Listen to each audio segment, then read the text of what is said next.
if we put like some chairs on islands and they have to sit in the chair at the same time?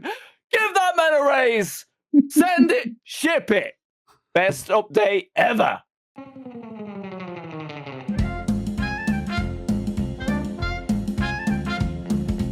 Welcome to the official, unofficial Sea of Thieves podcast, a podcast dedicated to Sea of Thieves and other rare games, but mainly Sea of Thieves. And in today's episode, we will be discussing the latest adventure, the Shrouded Deep. This adventure is a love letter to the very first update and might even be better. Who knows? Well, we know because we're gonna talk about it. And that's only one of the topics we will be discussing. But of course, we go way further than just discussing the gameplay, since there's also a heap of lore to sink our teeth in. And to make sure I don't miss any important information, I am once again assisted by our very own co-host. What's up, guys? It's AShinyRay. I'm sure you know who I am. You do listen to this podcast for my voice anyway, but it's nice to be back. It's always great to have you. Last episode we did one. We discussed the previous two adventures, just the two of us. That was a great episode. But this time we do have a brand new guest. Hello, that's me. I'm FOXDIE. I stream on Twitch. Blah blah blah. That's the greatest introduction we ever had. So you're mainly known for the streamer. Can you tell us what differentiates yourself from the sea of other streamers out there? I like to play outside the box. I'm known for challenge modes such as taking down a fort with snakes. Rare put in a Easter egg doing that. We also took down Gold Hoarder one time using 50 kegs, which took us about 15 hours. I like playing ways in that's not meant to be played. I'm sure you made a lot of famous videos in the community. You also dress like your own pirate, is that correct? Yep. Since I started streaming, when I started playing Sea of Thieves, which was in the beta, and it came out on March the 20th, I've been wearing different outfits, and then eventually I came up with my own style, which is a green rotten bilge-rat jacket that you see in game. So you dress up every time, is that correct? I try to. Sometimes it's really warm in here, so sometimes it's just a hat, but most of the time. All right. Well, that's great. So whenever we do have new guests, we usually have some introduction questions to get to know them a little better. So let's do that. So can you tell us when and how you decided making content for Sea of Thieves? So I used to work. I work 9 shifts, and when I get back from work, the only thing that I like to watch is Twitch, and I just so happened to come across Summit 1G playing Sea of Thieves on the beta many moons ago, and it inspired me how enjoyable and how streamable Sea of Thieves was.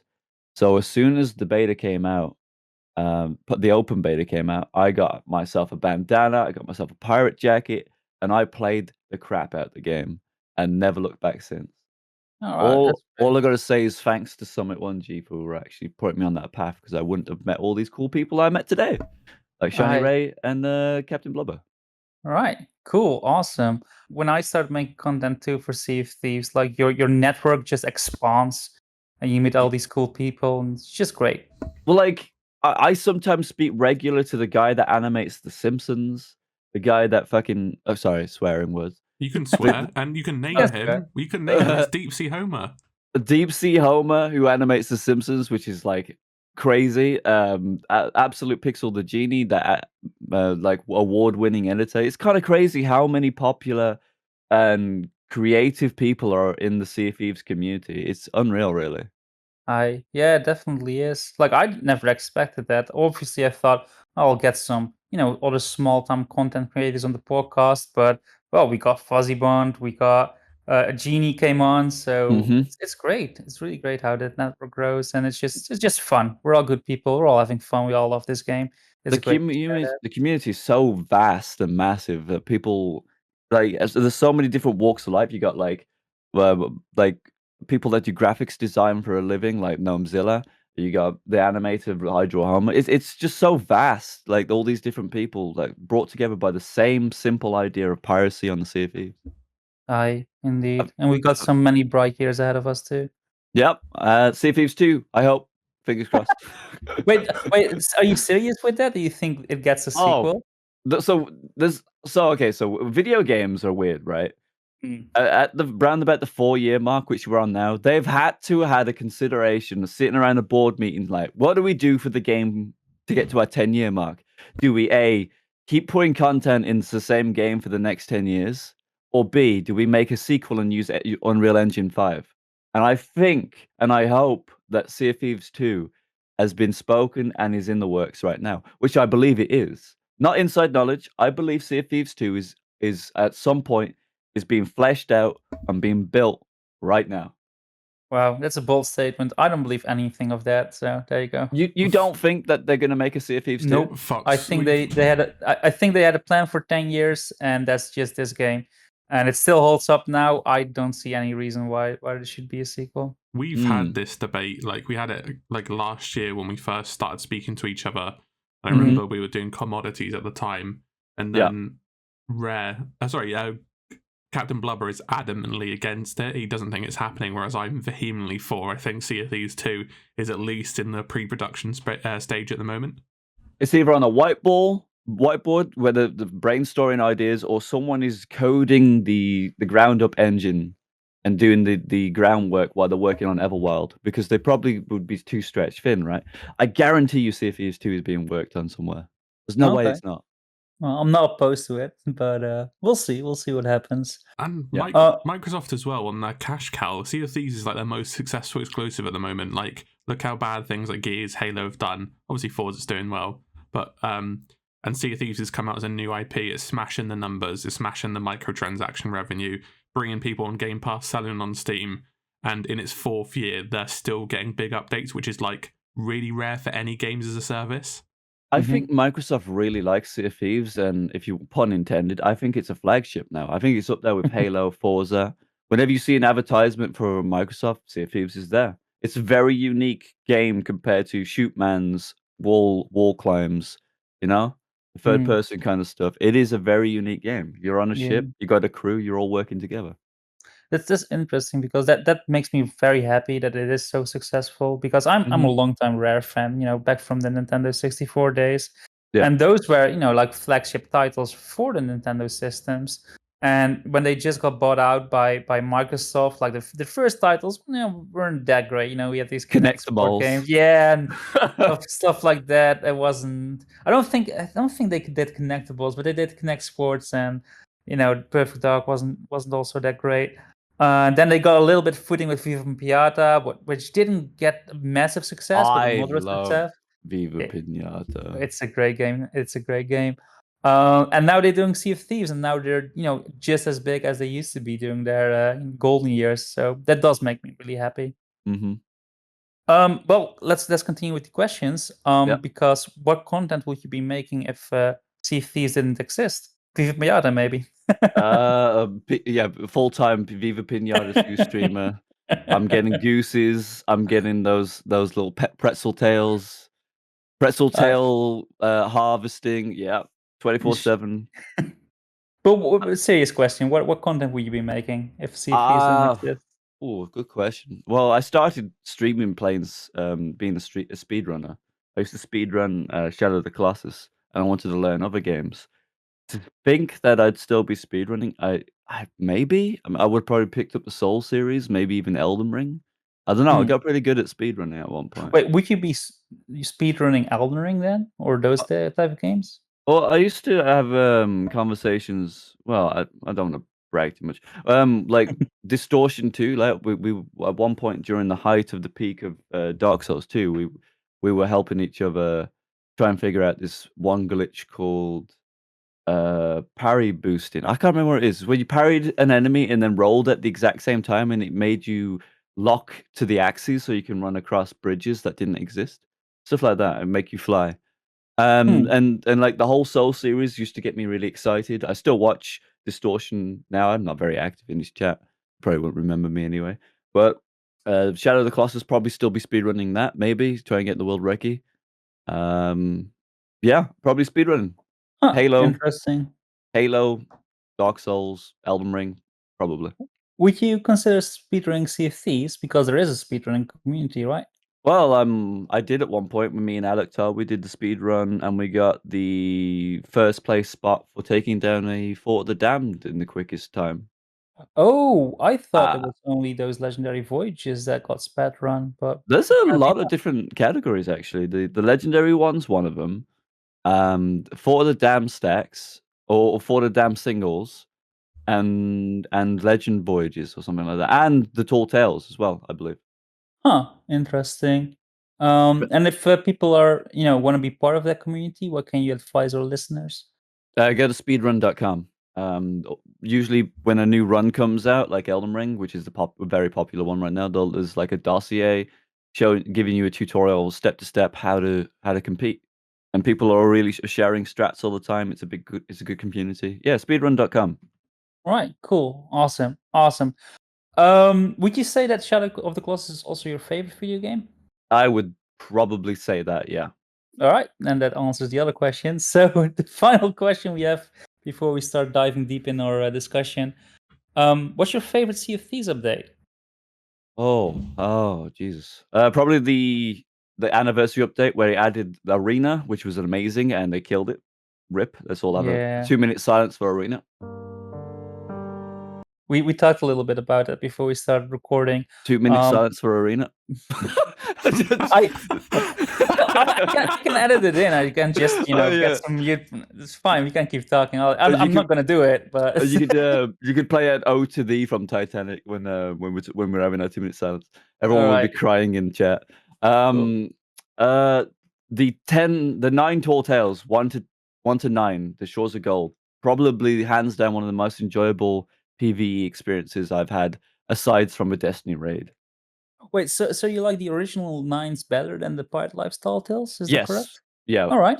because there's challenging. It's like get into Gold Hoarder. No spoilers if you haven't done it. Spoilers, 3, 2, 1. We don't If you care about spoilers here. if you haven't done the ninth Tall Tale and Shores of Gold, it's like a whole mixture of Indiana Jones. There's the Goonies in there. It's challenging in some ways, but if you know what you're doing, that you can just breeze through it. But at the very first time, it was challenging. Pirates of the Caribbean Tall Tales didn't have any kind of challenging boss or anything. It Hmm. was just a hold your hand experience. So I Hmm. hope that the next Tall Tale has like some kind of challenging element to it. Yeah, that would be nice. Like they've done it with the Legend of the Veil, making that a bit more challenging for experienced players. I watched the Galleon the other day get absolutely destroyed in Legend of the Veil right at the end on that tornado thing. They were fighting and then they got their mask destroyed by it looked like a face ball from a Wraith ball. And then 2 ships phased into them and they sunk to the bottom of the Um, ocean. It was so funny. it can be hard. It's funny because those sea sports are definitely there for newer players as well, and the Mm-hmm. accuracy in those cannons is well, it's pretty shit. But Stormtroopers. the Legend of the Veil, like oh no, they all got a boost. Their code is definitely written different. I think it scales too with crew, right? So Galleons have the hardest version of it. Sloop is just like, eh. Although the Or it brick could one we be, did yesterday was really easy. Was yeah. it? Yeah, it was easy. Oh, it was so easy. We did the 4-in-1 run as well perfectly. We used weapons, so to be fair, but yeah, I didn't find it difficult at all. So maybe galleons just get a Hmm. scaled version Maybe. because it is harder in a galleon, I think. I think it is way harder than the Galleon, yeah. It's weird how it scales because a Megalodon or even a Kraken on a sloop, like it's no big deal at all. But on a galleon, it's like, all right, everybody get back to the ship because Yeah, we you need to say that play our until game. the Megalodon, the Galleon Meg switches to a sloop and gives you 5 holes every time it Yes. bites. And it's super aggressive every 30 seconds. Yeah, that's not Uh, fun. that's true. But it's a big difference how it Yeah, scales for galleons, for yeah. sure. Speaking about Megalodons biting, let's go to our main discussion. I love segues.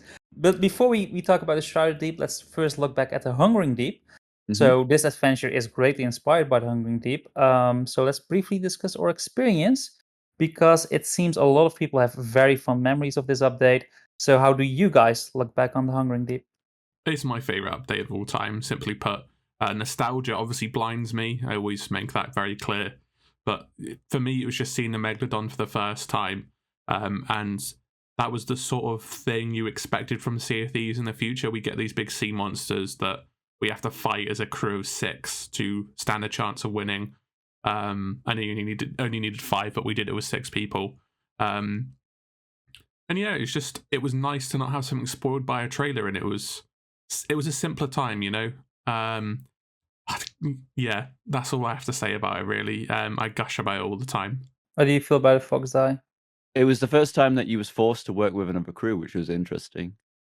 And in my opinion, I don't really like being forced to work with another crew because it's flawed in a way, right? So I know what Red's trying to do. They're trying to build bridges, and maybe you meet someone. Perhaps you might meet your wife while you're fighting a hungering beast. It's possible. Anything's possible. But at the same time, there's also the negative side, which people are going to be exposed to, right? If you're not pulling your weight or you do something wrong that another crew is disagreeing with, they might turn on you at the end so you don't get credit. Like, there's been some negative things that happened in these forced together events. I mean, when I did it, we sunk the ships at the end of the Hungering Deep. There was no loot to do it. What the But we did it. hell? You one of them? I used to be one of them. Yeah, I was Holy sink crap! everybody on my path. Yeah. Did you at least let them get the commendation? Oh yeah, of course. I'm not. Okay. I'm not a big asshole. I'll do you one better. We were coming back from Shrouded, from Hungering Deep, and we sunk the next crew that were gonna go and do it. Wait, you can hear him playing the Merrick tune. He's like, "Open fire!" Yeah. It was just an awful time.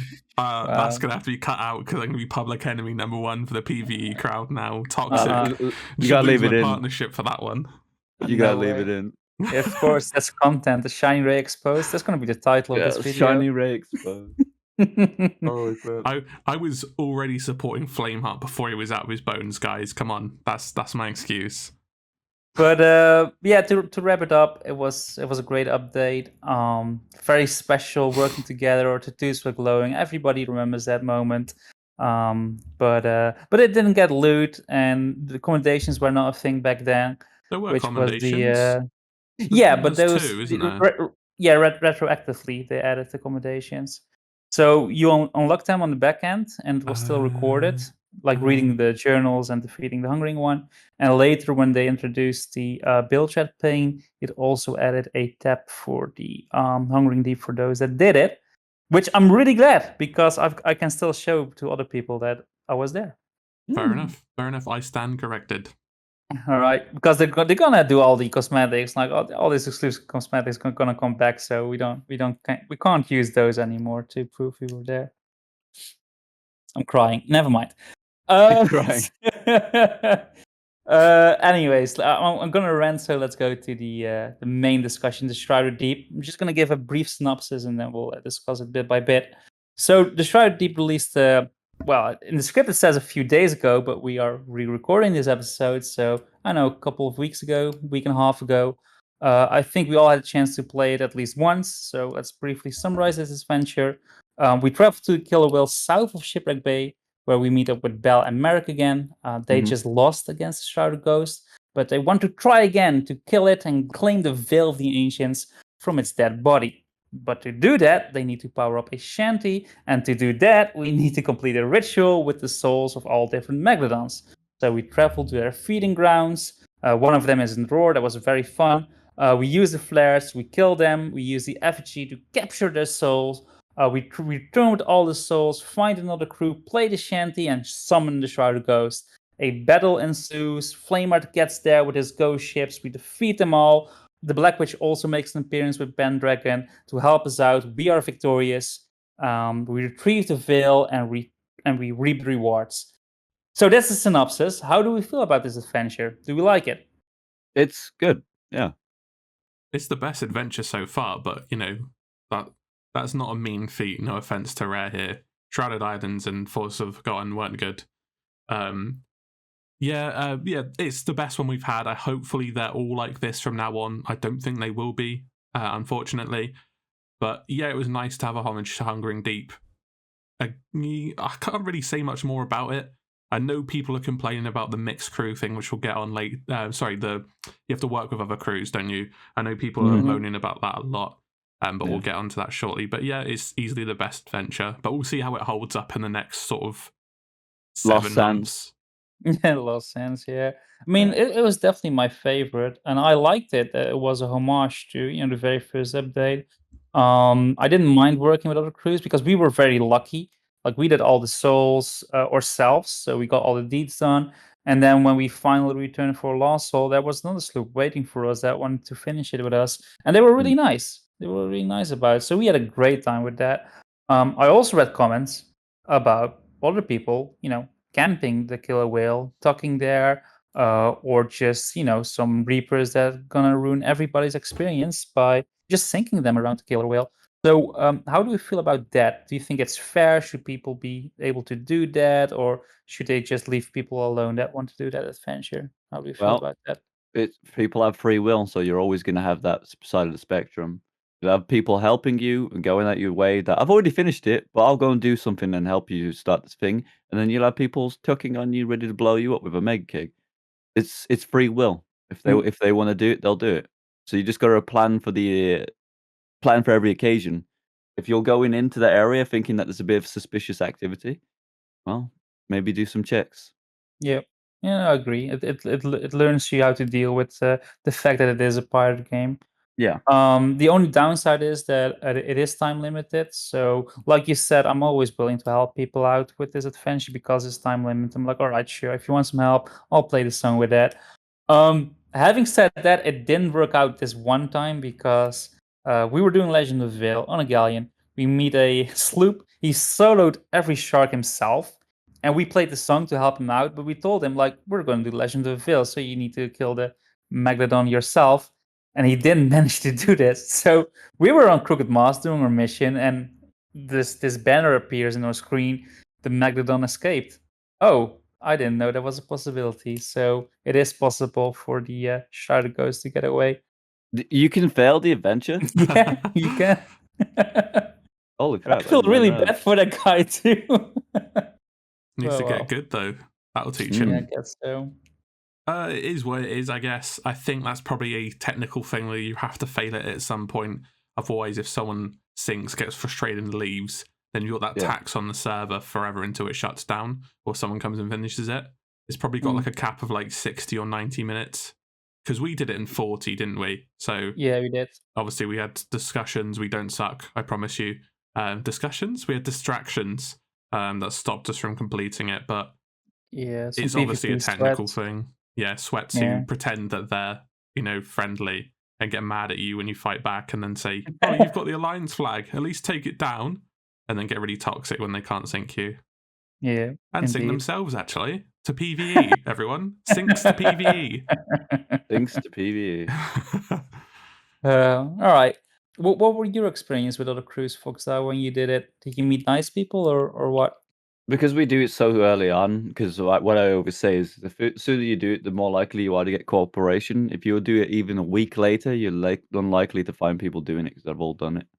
Same thing Yep. happened for Shrouded Deep. If you weren't Yep. there in the first 2 days, finding another crew that would go out their way to do it without any rewards, we're not very likely to do it. So Yep. And you bring up a good point too, because there were no rewards attached to this. Now they are, so that's a little bit more incentive to Yeah. help people out. Still Which not enough though. Still not enough. That's true. Not enough. Should have been a little bit more. For Should have been a guaranteed Athena chest, I feel like. But oh well. yeah, maybe. Also, Mm. like if you finish the Shrouded Ghost once, the whole adventure once, and you want to do it again, it should. I think does it eat the effigies on the table or not? I'm not sure. But if you have to do the whole effigy thing again, the reward should be greater based on how much crew input you put in. So if you put for all 4 effigies, then your crew should get something special. I don't know. Well, you completed deeds, right? I guess that's the reward. Yeah. Also, there is a bug going on at the moment, on this thing, which I've just learnt recently. If you want to replay it, right? If and there's no effigies on the table, and you placed one, and then you go back and you place a second one, and then you place a third one, but then when you're speaking to Belle by accident and you click complete, it will delete the effigies on the table.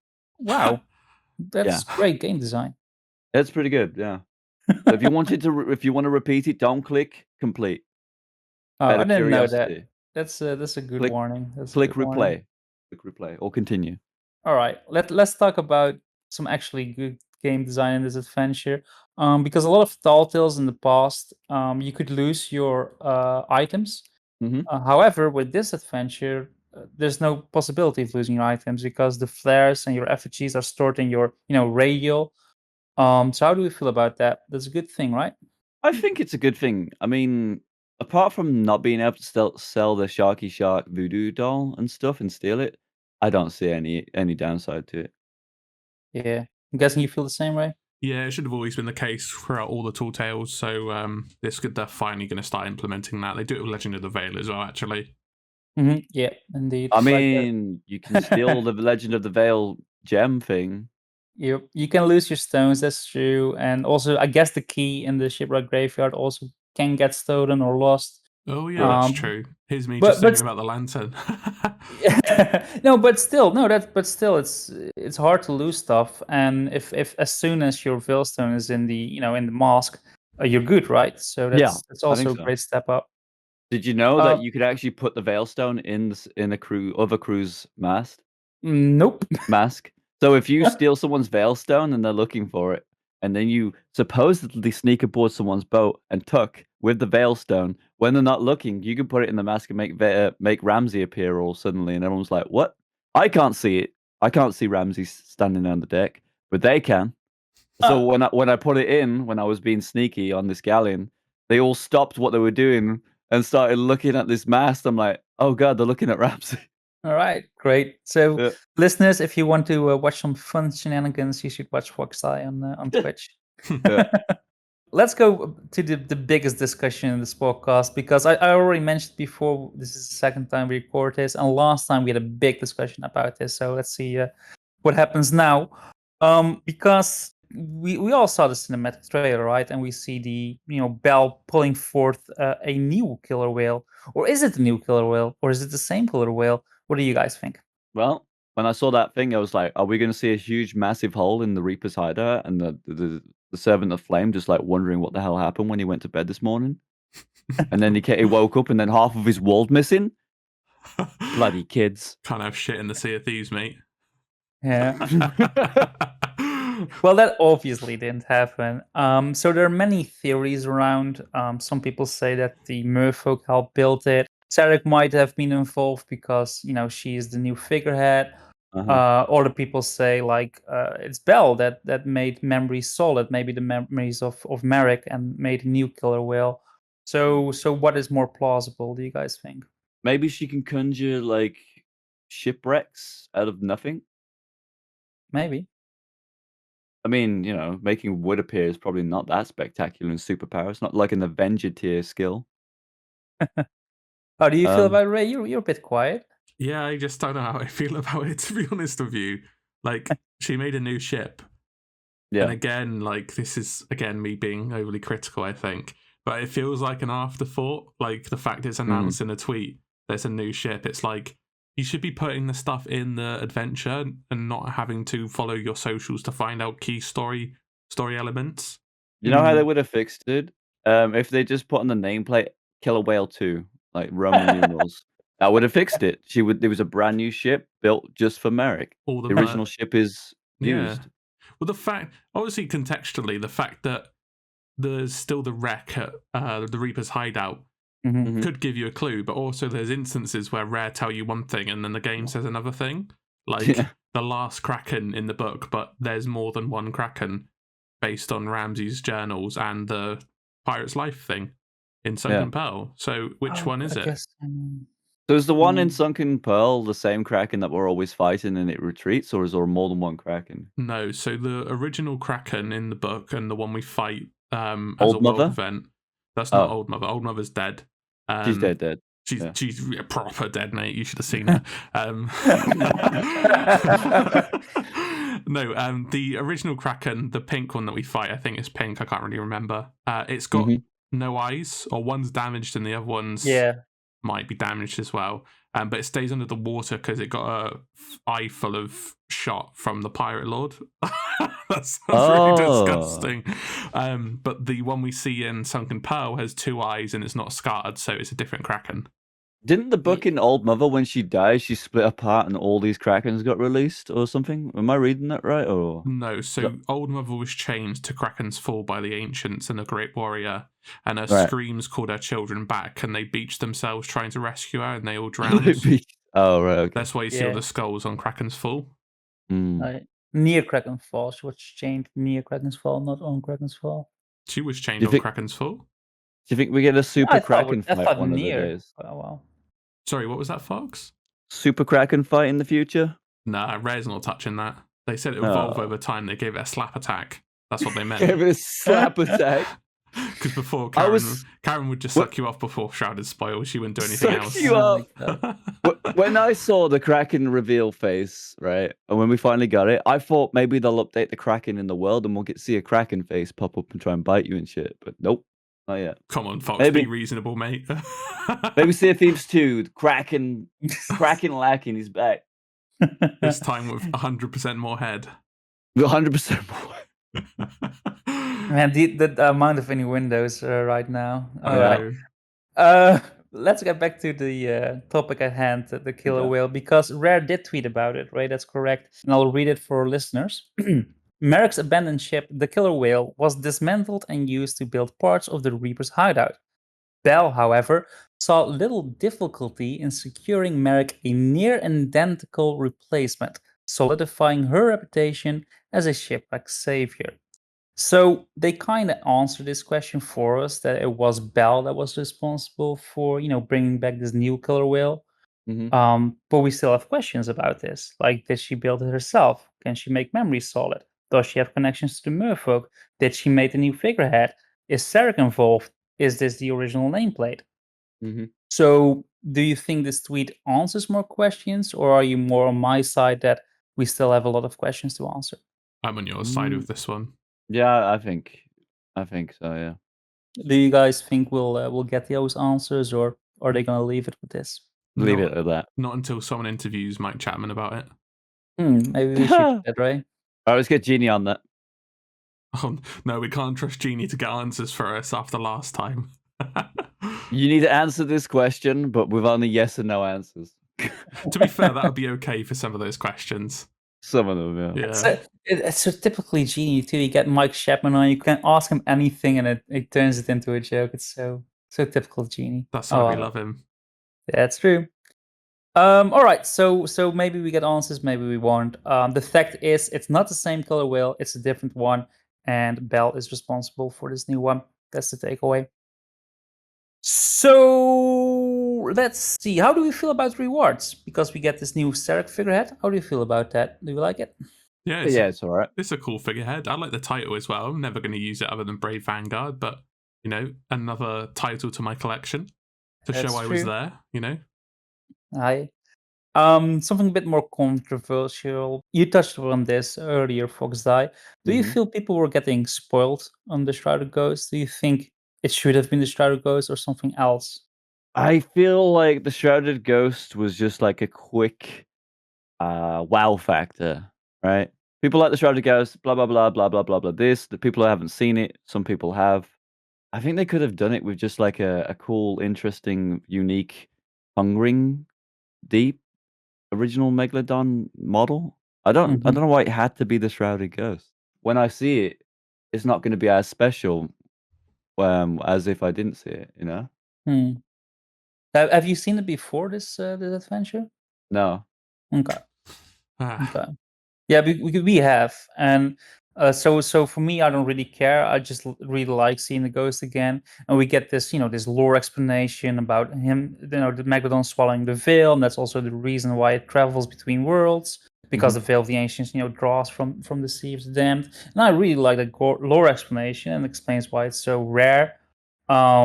So I thought it was very fitting to have something we already knew being applied to this adventure. So I really liked that it was a Shrouded Ghost. And like I said before, I've seen it before, so I didn't get spoiled on it. It was just nice to see it again for me.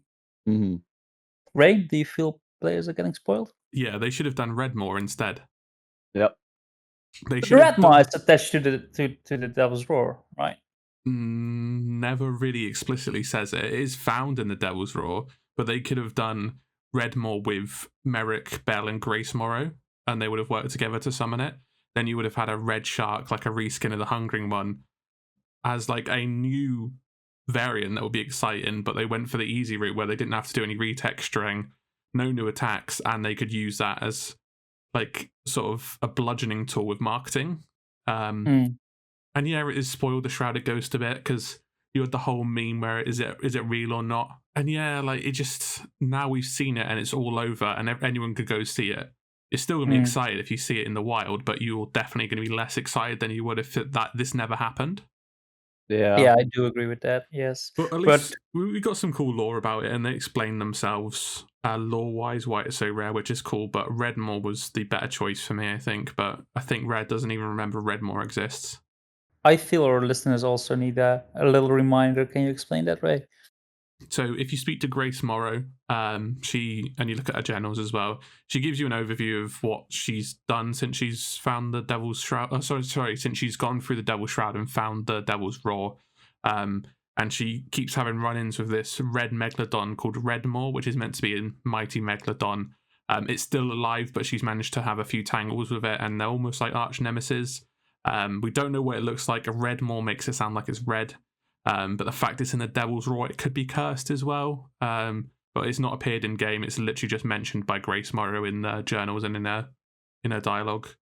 Do we feel we are gonna meet it? No. Eventually? Nope.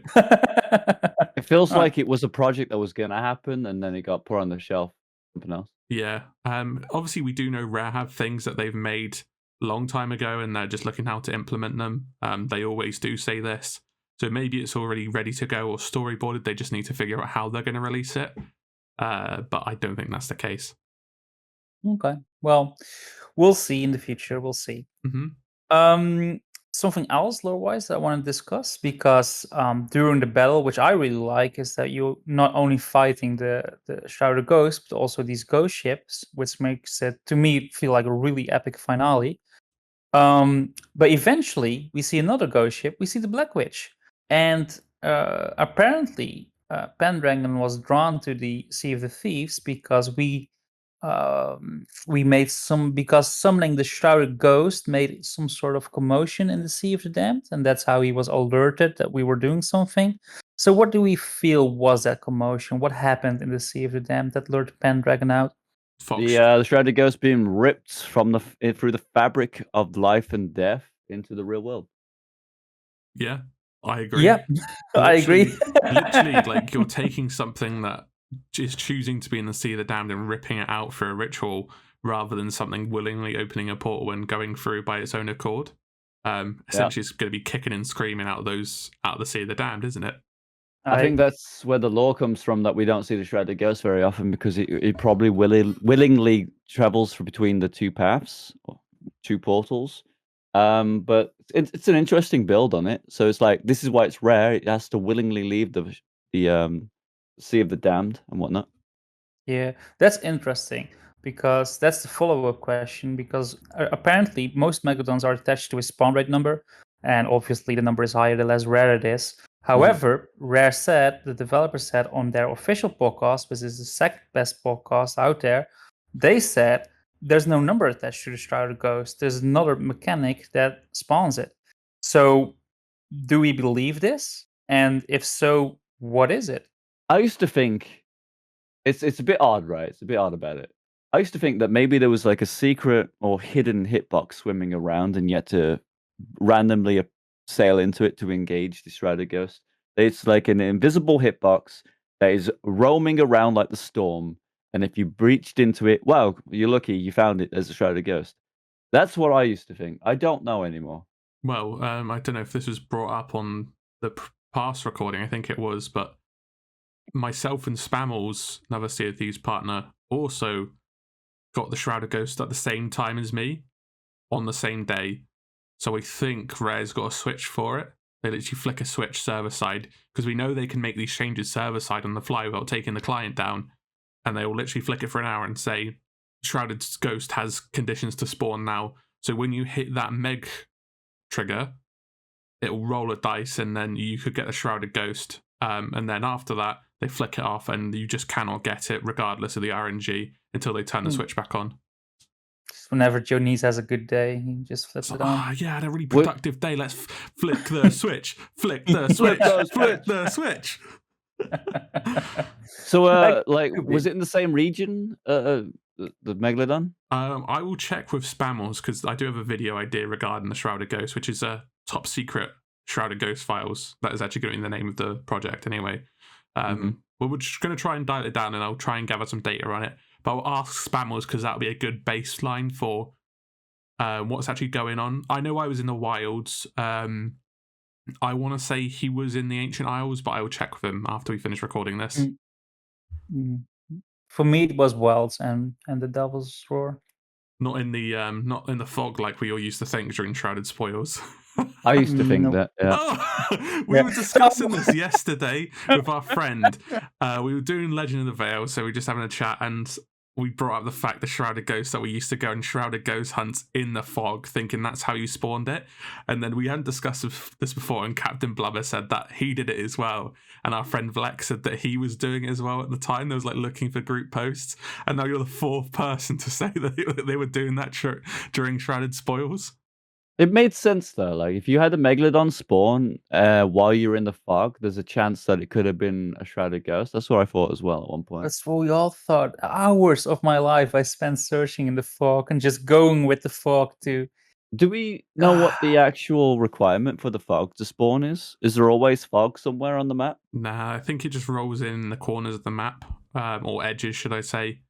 I don't think it's like there's requirements. I think it's just RNG again. It seems to be like a rare occurrence, isn't it? But you seem to see it more frequently in the Devil's Roar to the north. Yeah, I think that's to do with how it will spawn around the edge of the map. I always seem to get on the west side of the map, but that could be confirmation bias. But it's different for each server, is it? I don't know if it's server side or not. I'd have to have a look. Because I the storm is, the same for each server, right? And you can go to Merfolk's Lullaby and they have a storm map, but I don't think they have a fog map. There's no fog map. That's interesting. Is it server side? It could be. Next time we have a fog rolling, we need to do some CS science and find out. Yeah, I guess so. Okay, right. I've got the Wikipedia article. Shout out to Sea of Thieves Wiki. Fog is a weather effect that can envelop 1/3 of a region in a thick white mist. Fog can spawn in any region and usually lasts for more than an entire day. Foggy weather calms the seas, quieting the waves and the atmosphere. I think that bit's subjective, but yeah. So random, we're guessing then. Yeah, it looks to be random. They haven't said anything about it. No, Yeah. okay. No, I trust Merfolk Lullaby better than whatever other source you were pulling it from. What? You don't Yeah. trust Sea of Thieves Wiki?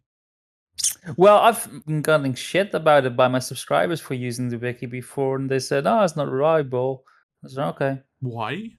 I don't know. This is what they say. Sorry, quickly, shout out the Sea of Thieves Wiki team. The guys that run it are so overworked, and I do some editing as well, and I fact check everything I put in there. So tell your subscribers to shut the fuck up. Well, according to the wiki, there's only one Kraken. I think that was the entire debate with my subscribers. Editing it right now as we speak. No, because you were a reminder multiple Krakens, and I wasn't a reminder there's only one Kraken because the wiki said so. And then some subscribers said, "Oh, there's only one," and others said, "No, the wiki is wrong. You don't need to follow the wiki. There are multiple Krakens." And then there was a real big debate, and that's it. Yeah. So I don't know. I try to get multiple sources now before I put something in a video. Rare just tearing its own community apart with conflicting information. Yep, it's all their fault. Stupid Mike Chapman. Joking, I love you, Mike. Let's talk about something else that's controversial, because other players feel they should have been rewarded with the Shrouded Ghost commendation for killing the Shrouded Ghost. Absolutely not. If the commendation had Shrouded Ghost in the thing, I think that was going too far. But they didn't do that. They were smart about it, because that would have pissed off a lot of people. I agree. That would have annoyed people. Like, if they released the Ferryman code right now, they'd be on par with it. Right. And together with getting spoiled on the Shrouded Ghost, one argument I really like is the fact that it is a time limited adventure again. So after a couple of months, it's going to be the next thing. Oh, you had to be there to see the Shrouded Ghost. So there's not enough super rare things to be excited about in Sea of Thieves. Like, the Boxer Wanderer Secrets is a good idea. It's fun. The Shrouded Ghost is a cool idea. If you started making the Shrouded Ghost less special with all the people that had it over the last couple of years, Wrong decision. But we need more. We need more. We need like ship sets, some weapon sets, and armor sets tied to turning in special chests. We need something special, you know? Yeah, totally agree. Well, we And the do have the Shrouded Ghost figurehead now if you kill it, right? Yeah. The Shrouded Ghost outfit on the Pirate Emporium should have been one of the Shrouded Ghost redeemables if Yep. you killed the Shrouded Ghost. Totally agree with that. People, Yes. you would see people wearing that outfit way more because it's such a flex. Yes, it is. And now people can wear it day one if they pay for it, but you haven't even seen the Shrouded Ghost. So how are you wearing its skin? Doesn't Why make are sense. you wearing the Shrouded Ghost cosmetic when you've not killed the Shrouded Ghost? Makes no sense to me. Aye. That outfit has 2 back legs, by the way, same as Merrick, so I like that detail. Yeah, that's cool. And it glows in the dark too, right? Aye. I'm just going over the notes. I have I have something to add on this actually. Yeah, go for it, Ray. So there's this whole debate whether cosmetics etc. should be exclusive or not. Yes, they should. There shouldn't be a debate. But it comes from the people that say, "Oh, why shouldn't I get the opportunity to get something that I wasn't even playing the game for?" Well, that's the point. Like to have Shrouded Ghost titles to say you found the Shrouded Ghost. You've got the tattoos to say you've killed the hungry one, etc., etc. So when you start bringing stuff back, i.e., let's use an example, Brave Vanguard sales and title. Oh, did you get that from playing the alpha before a certain time? Or did you get it from subtweeting like 100 Sea of Thieves partners or something like that?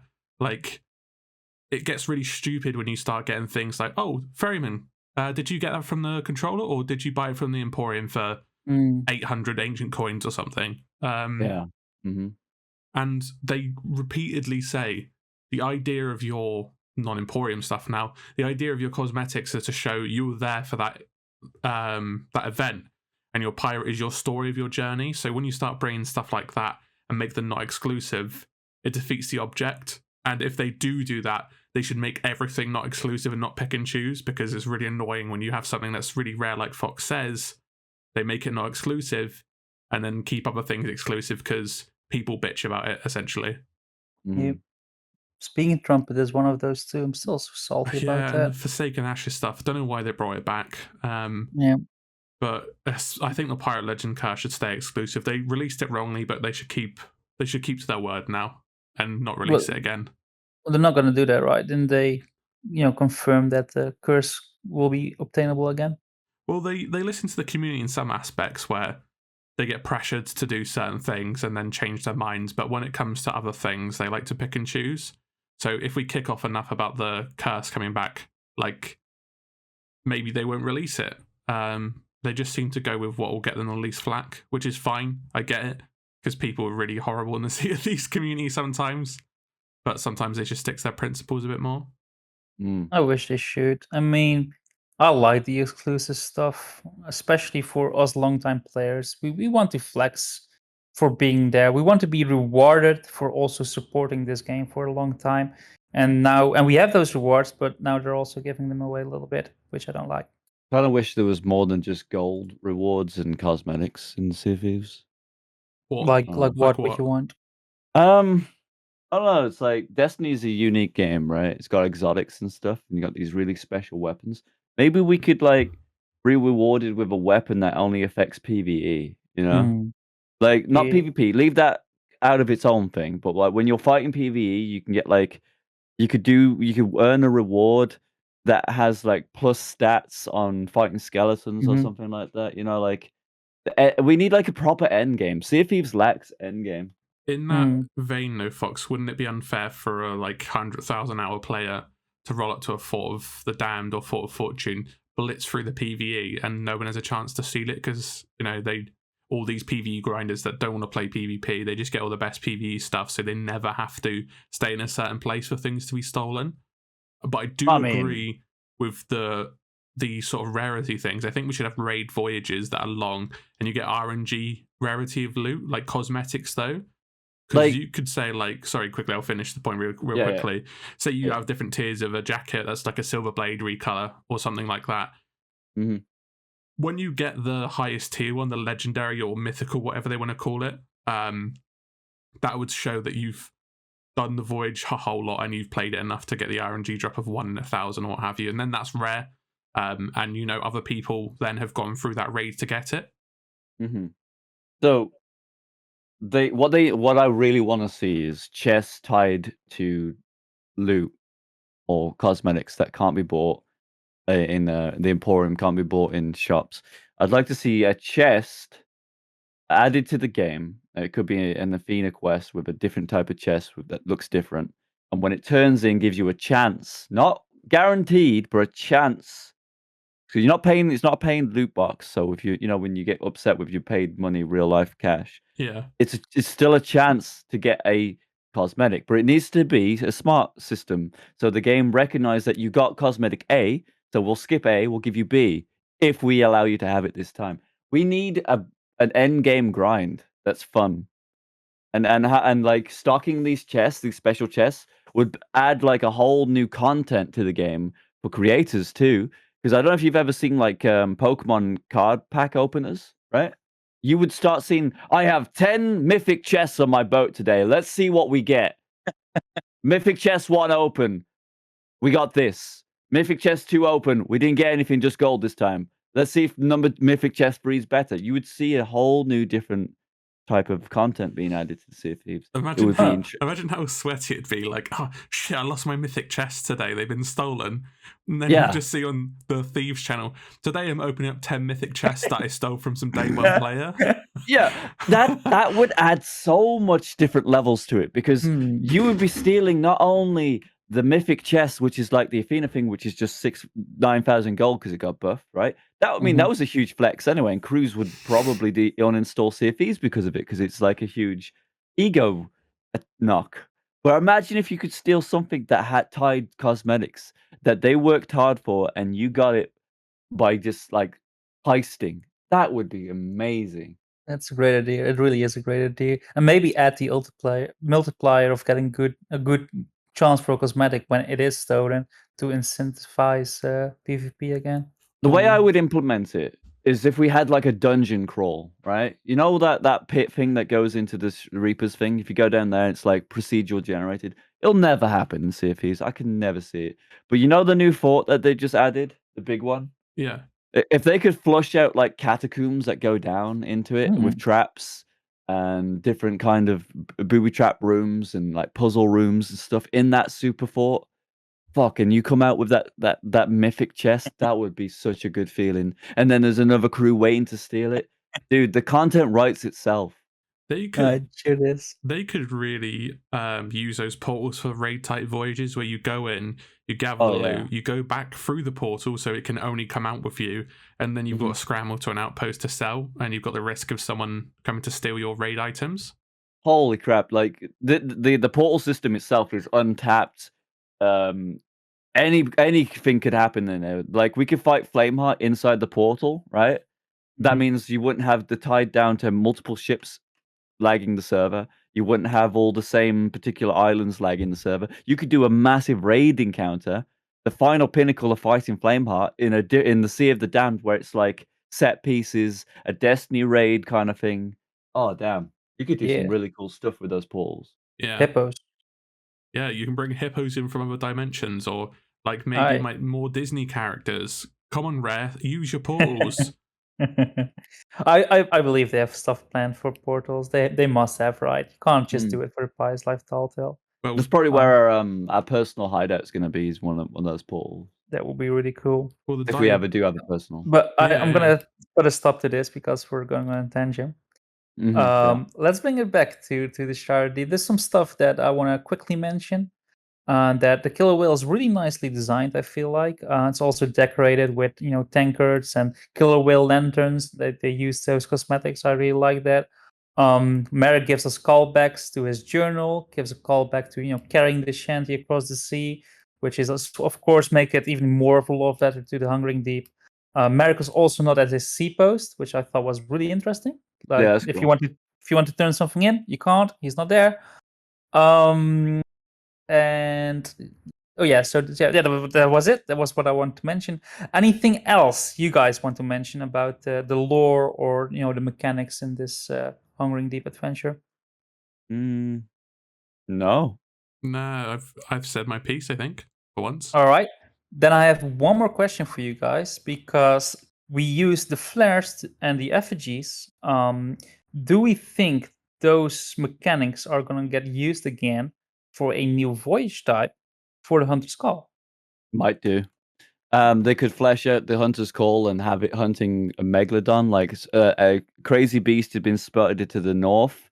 Use your flare, go and activate it, go and hunt it down. Yep. And then if they added something that me and AshinyRay wanted for a while, a new currency for the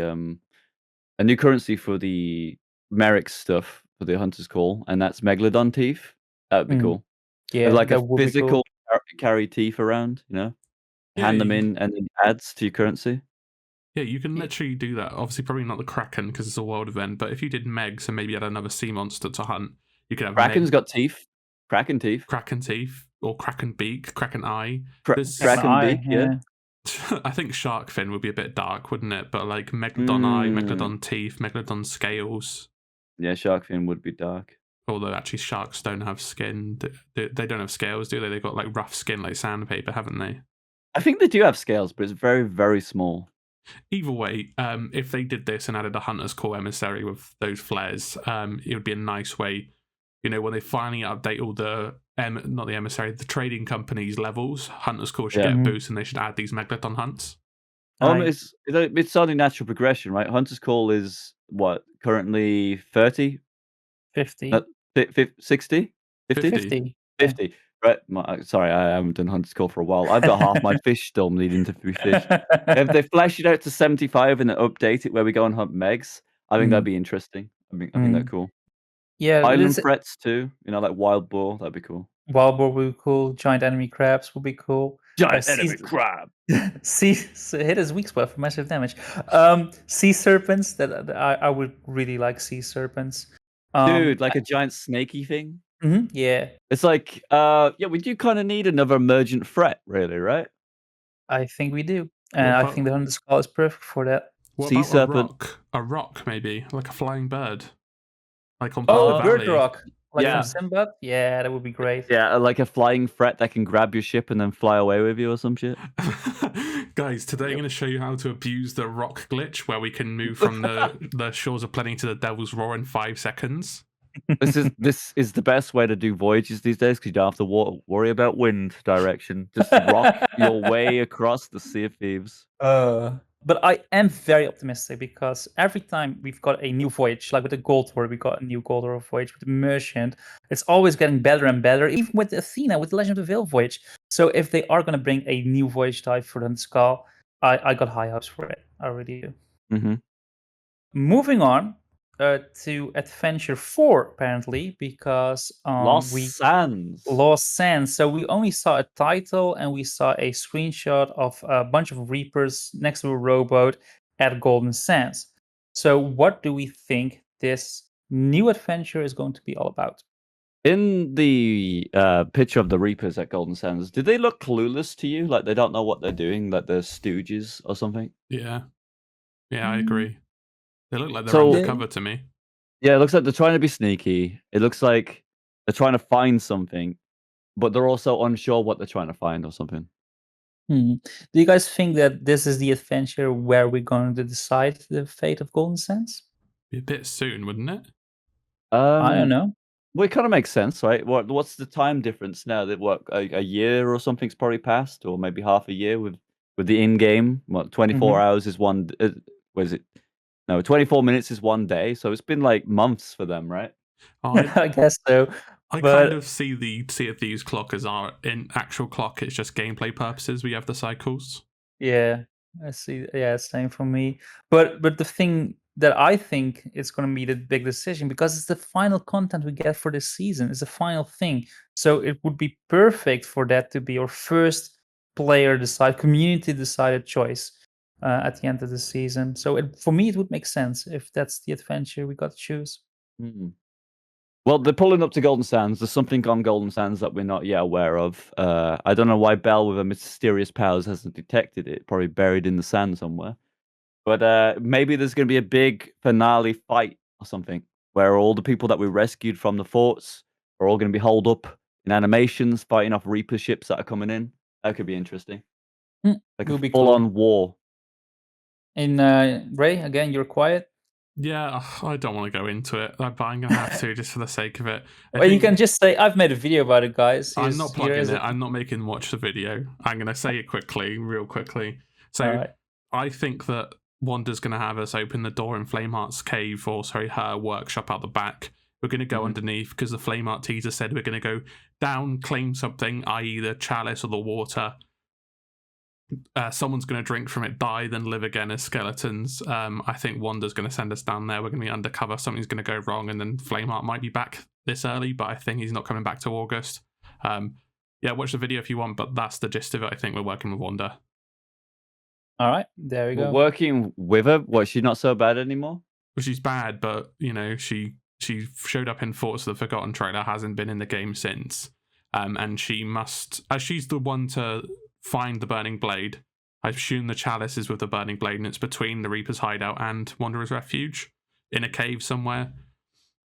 If it is a chalice, right? I think it's still the liquid. I think it's a liquid, and I think that's why there's multiple chalices. Or you pointed that out to me, but it convinced me. And obviously the Spanish were looking for the Fountain of Youth because of the chalice in their temples, not their temples, their forts. And Flameheart's promised them eternal youth, i.e. the Fountain of Youth. If they serve him, and obviously he's just not going to tell him that it's not, that it'll turn him into skeletons.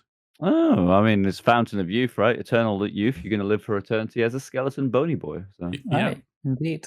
Didn't read the fine print. He's like, don't read the base of the chalice. There's a bit of fine print on there. Just you don't have to worry about that. You've got a bit of duct tape over it. Oh yeah, why is there a bit of tape on the? Has someone put permanent marker on this? Hang on, what's this? You didn't say anything about losing our skin. Well, I thought you didn't mind. You wanted to live forever, didn't you? I thought best not to mention it. It's not that bad. You don't even need to eat anymore. Sometimes you get side effects like I've got this nasty chest infection. I had it for like centuries. You know how things are. Right. But to wrap it up, Adventure 4, final adventure of the season, is probably going to be something that was teased in the Flamer Junior teasers. And it probably has something to do with Golden Sands. Either way, we are excited for it. Yep. There's this, 2 weeks now? 4 weeks. Yep. Pretty soon, the end of May. Oh. No, 3 weeks now. Is it 3 weeks now? Oh, it's 3 weeks next week. It's like 4 weeks. 4 weeks in game calendar. I'm doing my best to avoid days like this because the podcast will release later, but it's fine. I'm just saying the end of May so all listeners can understand it as well. End of May. And then we got a community event coming up on May the 14th, right? That's right. We do. We're really excited for that as well. But we are moving on. So let's go to the messages in the bottle. That's a segment of the podcast where all listeners can send in their own questions and we answer them. So if you want to send your own questions, you can join the Salty Hippo Discord. Link will be in the description if you're watching this on YouTube. So the first question comes from Jack. He asks us, what's your opinion on longer adventures? Was Shrouded Deep too long, or do you think the length was a good fit because the content was so good? Yeah, more content the better. You can never have too much content. As long as the length isn't just stupid sailing time, I'm happy about it. The longer, some of the tall tales are quite long and they're enjoyable. As long as it's fleshed out and long, I would something that takes more than an hour to complete, please. All right, interesting. I feel the same way. I mean, I love this adventure. I would want more, like the Shrouded Deep for sure. And he has a follow-up question, and that is: should every adventure be like Shrouded Deep, or should they save this kind of adventure for the finale of an arc? I would like to see adventures go hard every time. Keep it still interesting. All right, so we like them hard and long. Yeah. All right.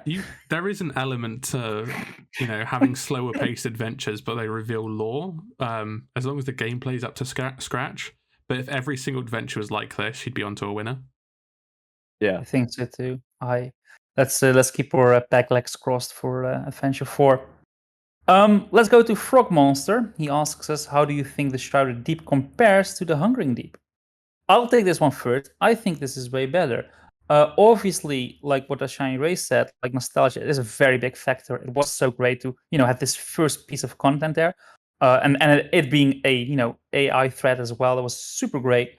However, I really like this finale. I like the callbacks. There's so much lore attached to this.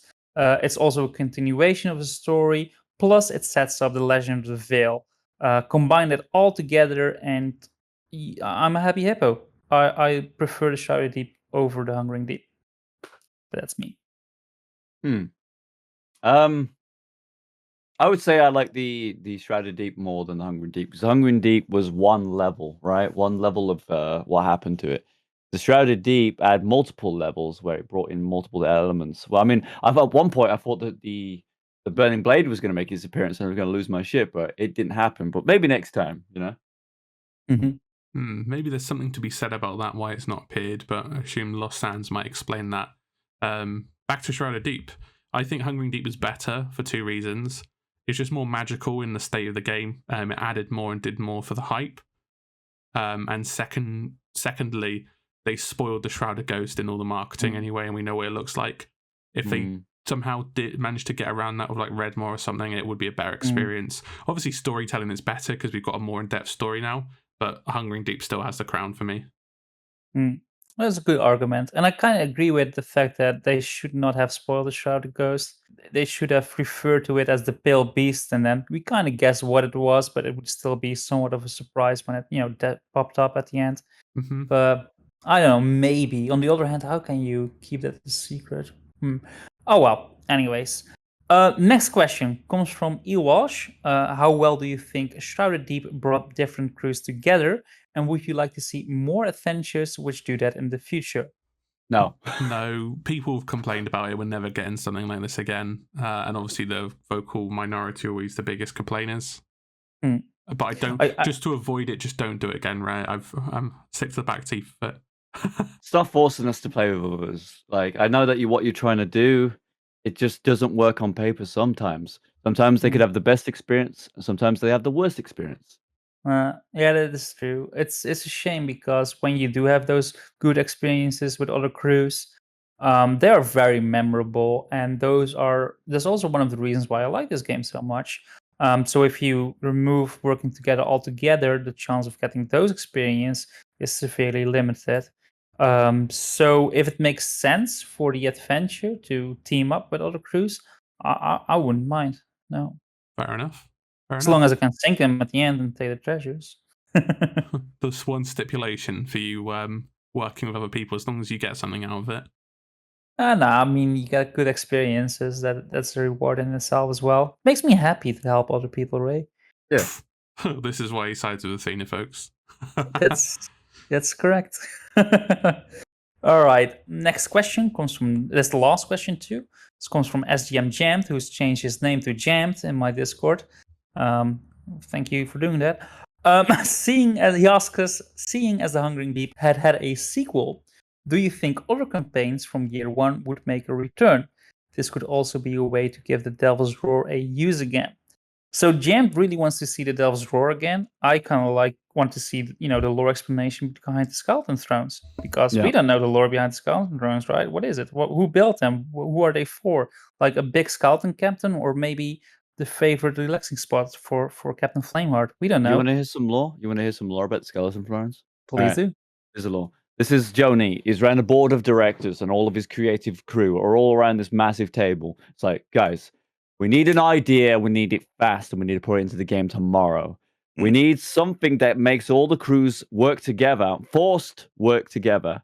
One of them goes in the back, what about if we do something like a Megalodon hunt? That's a good one. And then the one in the back goes, what about if we put like some chairs on islands and they have to sit in the chair at the same time? Give that man a raise. Send it. Ship it. Best update ever. What about if we also make them in really awkward places that you have to cannon up to? Marauder's Arch, let's put one up there. So we've got to put our cannon myself up there. That's exactly what happened. Like 2 hours of content right there. Yeah. The 2 hours of sailing, though, or missing your cannon shots. Crews working together, being forced to walk together to get into a high spot where nobody can get to, could even lead to some people making it and not making it at all. Should we do this? Should we put this in? Yes, do it. Do it. It's a good thing back when Skeleton Thrones came out, you couldn't change your emotes. Imagine getting up to them, rolled his arch. I didn't put my city emote on. No. Oh, God. Well, I'll happened to me. I'm just going to confess to one of my sins on the Marauders Arch one. When I saw someone was going to make it, I shot him with a blunderbuss. Anyway, it didn't make it. Wow. That's Wow. toxic. Look, this is like a confession circle for Sea of It Thieves is. content creators, and we're just going to get cancelled as toxic PvP sweats now. Except me, which is weird. I'm but that's toxic though, so it's okay. Hang on, you admitted at the start of the podcast that you sunk people during the Hungering Deep. Ah, shit. True. You're right. We're all That's nasty. true. That's a cardinal sin. That is Nasty Right. piece of work, this blubber lad. Yeah. Like I said, I'm a change hippo right now. But let's answer the question for Jammed. Would we like to see, other campaigns from year one make a return? Would we like that? What would you add, AShinyRay? I Blubber? think Cursed Sails deserves a sequel with Wanda. She's going to be like, do you know what? You know what was a good plan last time? Erasing these skeleton fleets and then taking over the outposts. I'm going to do it again. Why not? Let's do it for the captain this time, just to get back a Flameheart. Maybe we fail at taking back Golden Sands and Wanda locks down Golden Sands and it's just a Reaper's hideout. A second Reaper's hideout that's surrounded by skeleton ships. But Wanda doesn't work for the Reapers anymore. Oh. Yeah. Well, let's scratch that idea. She locks it down for the Dark Brethren. Did you just not forget about the scene where she was sat around the table with Duke? I miss him, by the way. And, what's his face? Gold Hoarder. And she's definitely not part of Flameheart's crew anymore. Did you miss that scene? Yeah, that's true. To be fair, her imagery is plastered over the new set, so the new Reaper set, so it is really confusing. To get back to your suggestion, Ray, you want a Curse Sales update, to bring back new life in that. Yeah. But how would you see it? What would be different about it?